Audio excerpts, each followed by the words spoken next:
पितृपक्ष के महीने में अगर सपने में आपको आपके पूर्वज अथवा मृत परिजन दिखाई देते हैं तो यह आपके लिए बहुत ही महत्वपूर्ण संकेत होता है।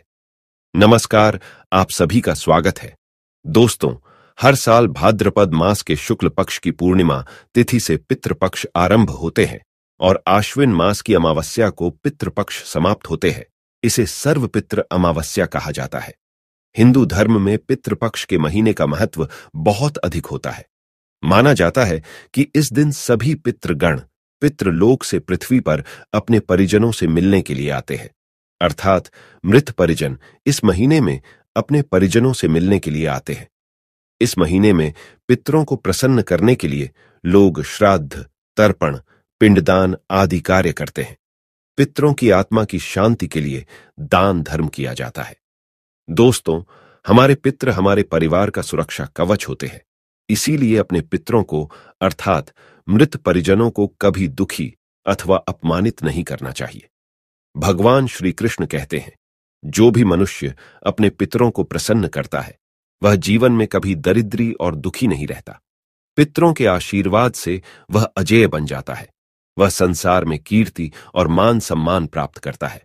दोस्तों, गरुड़ पुराण में भगवान श्री कृष्ण कहते हैं, मृत्यु के पश्चात कुछ लोग स्वर्ग लोक में जाते हैं, वही कुछ नरक में जाते हैं, तो कुछ लोग प्रेत बनकर पृथ्वी लोक पर ही निवास करते हैं। जिन मनुष्यों की अकाल मृत्यु अपघात से अथवा आत्मघात से हो जाती है, ऐसे लोगों का श्राद्ध किए जाने पर भी उद्धार नहीं होता है और वे प्रेत बनकर अपने ही परिजनों को दुख देते हैं। जो लोग अपने पितरों का श्राद्ध नहीं करते हैं, उनके पितरों की आत्माएं भी प्रेत योनि धारण करके उनके घर में निवास करती है और यही प्रेत घर में विविध प्रकार के संकट पैदा करते हैं और परिवारजनों को नाना प्रकार के कष्ट देते हैं।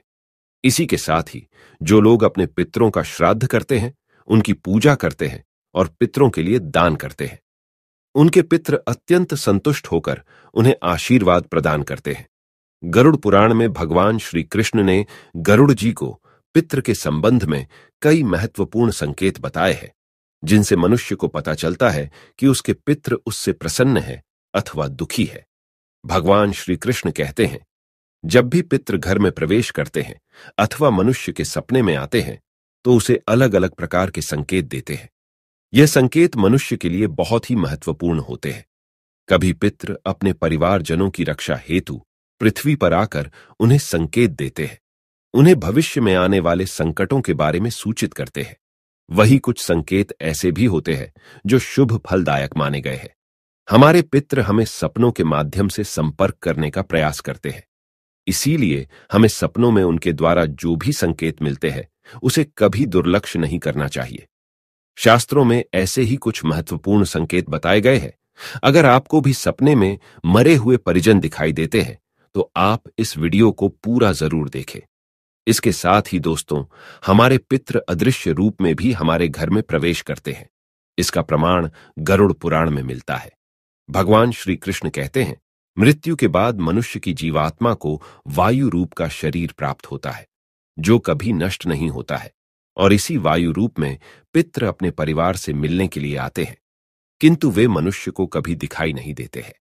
लेकिन उनके होने का एहसास मनुष्य को अनेक प्रकार के संकेतों से हो जाता है। आइए जान लेते हैं भगवान श्री कृष्ण के अनुसार सपने में मरे हुए परिजनों को देखने पर कौन से संकेत मिलते हैं। सबसे पहली बात, यदि पितरों का उद्धार नहीं हुआ है, वे प्रेत योनि में ही मृत्यु लोक पर भटक रहे हैं, तो वे पितृ पक्ष के दौरान आवाहन करने पर भूख प्यास से व्याकुल होकर अपने परिवारजनों के घर में प्रवेश करते हैं। यदि सपने में घोड़ा, हाथी, बैल अथवा मनुष्य का विकृत रूप दिखाई पड़े तो समझ जाना चाहिए कि पितरों की मुक्ति नहीं हुई है और वे आपसे अत्यंत दुखी है। दूसरी बात, श्री कृष्ण कहते हैं, यदि पितृ पक्ष के महीने में कोई व्यक्ति सपने में खुद को जंजीरों से बंधा हुआ देखता है अथवा सपने में मरा हुआ पूर्वज गंदे मैले वस्त्र पहना हुआ दिखाई पड़े तो समझ लेना चाहिए कि उस व्यक्ति से उसके पितृ अत्यंत दुखी है और उसको प्रेत योनि प्राप्त हुई है। ऐसा होने पर अपने पितरों की संतुष्टि के लिए दान और श्राद्ध अवश्य करना चाहिए। तीसरी बात, भगवान श्री कृष्ण कहते हैं, यदि पितृपक्ष के महीने में कोई ऐसा सपना आता है जिसमें कोई पशु अथवा जानवर मनुष्य की वाणी में बोलत हुआ दिखाई दे, अथवा कुत्ता, बैल, गाय आदि प्राणी मनुष्य की तरह बातें करते हुए दिखाई पड़ते हैं, तो इसका यह अर्थ होता है कि आपके परिजन की आत्मा को शांति नहीं मिलती है, वह इसी लोक पर भटक रहा है। उसकी आत्मा की शांति के लिए उपाय करने चाहिए। अगर सपने में पूर्वज बैल की सवारी करता हुआ दिखाई पड़े तो समझ लेना चाहिए कि पितृ उससे बहुत ही नाराज है। चौथी बात, पूर्वजों को कुछ मांगते हुए देखना। यदि सपने में आपके मरे हुए परिजन आपसे कुछ मांग रहे हैं तो ऐसे सपने को कभी दुर्लक्ष्य नहीं करना चाहिए। इस सपने का अर्थ यह है कि आपके मृत परिजन की आत्मा को मुक्ति नहीं मिली है और वे इसी पृथ्वीलोक पर प्रेत योनि में भटक रहे हैं। आपके पितरों की कोई अधूरी इच्छा रह गई है और जिस कारण से वे मुक्ति प्राप्त नहीं कर पा रहे हैं। इसके लिए आपको जरूरतमंद लोगों को दान करना चाहिए और अपने परिजन की उस अधूरी इच्छा को पूर्ण करना चाहिए। पांचवी बात, यदि सपने में आपके मृत परिजन आपके सिर पर हाथ फिराते हुए दिखाई देते हैं, इस सपने का अर्थ यह है कि वे आपसे बहुत अधिक प्रसन्न हैं। इस सपने को बहुत ही शुभ स्वप्न समझना चाहिए। आपके पूर्वज आपको यह संकेत दे रहे हैं कि आपके जीवन में कुछ बहुत ही अच्छा होने वाला है और वे सदैव ही आपके साथ खड़े हैं। छठी बात, पूर्वजों का आपकी तरफ हाथ बढ़ाना।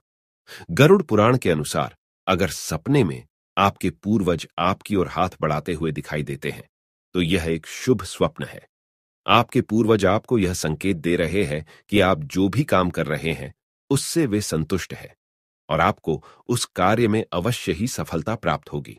सातवीं बात, पूर्वजों का अचानक से अदृश्य हो जाना। अगर सपने में आपको आपके पूर्वज दिखाई देते हैं और वे अचानक ही अदृश्य हो जाते हैं तो यह स्वप्न अशुभ माना जाता है।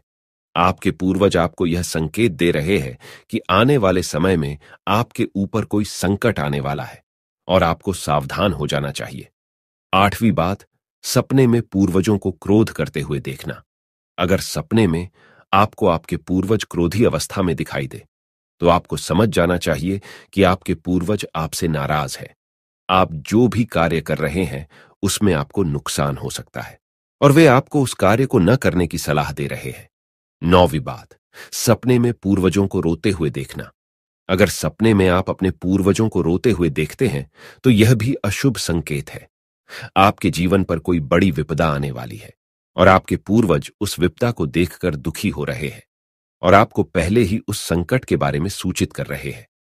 10वीं बात है, यदि सपने में आपके पूर्वज स्वस्थ दिखाई देते हैं, उनके मुखमंडल पर तेज दिखाई देता है और उनके वस्त्र चमकीले और सफेद रंग के होते हैं तो आपके पितरों को मुक्ति मिल चुकी है, ऐसा समझना चाहिए। अगर आपको सपने में आपके पूर्वज दूर आकाश में बादलों पर बैठे हुए दिखाई देते हैं तो यह शुभ संकेत है।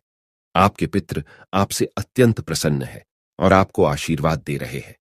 अगर आपके पूर्वज गंदे मैले वस्त्रों में दिखाई देते हैं तो यह अशुभ संकेत होता है। आपके पूर्वजों को बहुत दुख और यातनाएं मिल रही है। तो दोस्तों, इस प्रकार से गरुड़ पुराण में सपने में पूर्वज दिखाई देने के महत्वपूर्ण संकेतों के बारे में बताया है। उम्मीद है आपको यह जानकारी अच्छी लगी होगी। वीडियो को लाइक जरूर करें और कमेंट में जय श्री कृष्ण लिखना न भूलें। साथ ही चैनल को सब्सक्राइब जरूर करें। आप सभी का धन्यवाद।